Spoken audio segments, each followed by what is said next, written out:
Most people assume visibility is natural, that important things simply become visible, that relevance reveals itself.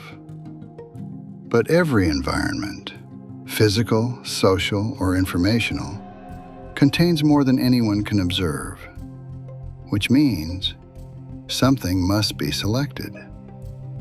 And selection quietly shapes perception.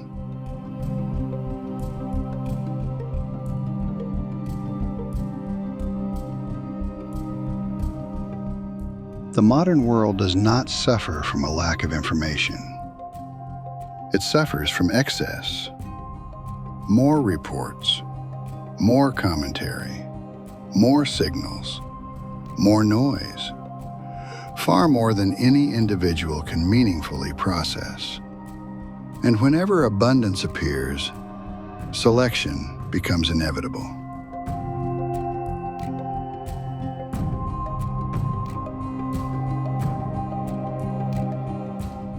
Most people focus on what is visible. Few examine what was prioritized to make it visible. Because influence rarely begins with suppression, it begins with emphasis.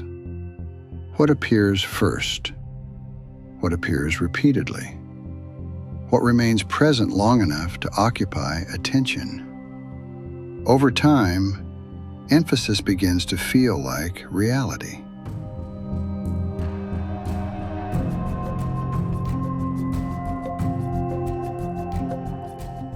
Visibility does not simply reveal, it organizes. Every system contains its own architecture of attention. Newsrooms, institutions, platforms, networks. Each one deciding, consciously or not, what enters the frame and what remains outside it.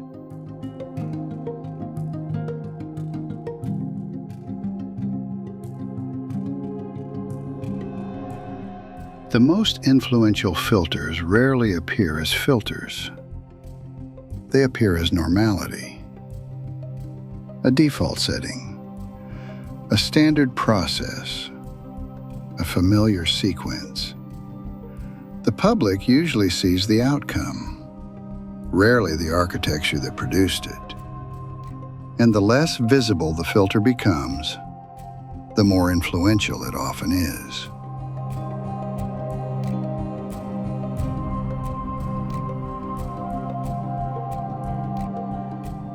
Control is often imagined as restriction, but sophisticated systems rarely operate through prohibition. They operate through distribution, increasing visibility for some things, reducing visibility for others, until absence itself becomes difficult to recognize. Because what disappears gradually rarely feels removed.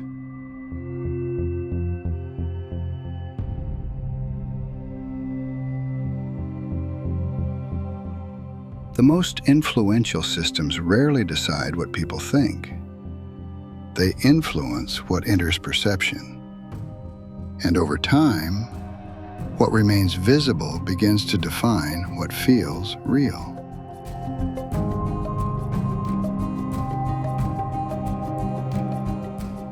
In the next episode, we examine a different form of informational power. Not the management of visibility, but the preservation of scarcity. Because some forms of value increase the less they circulate.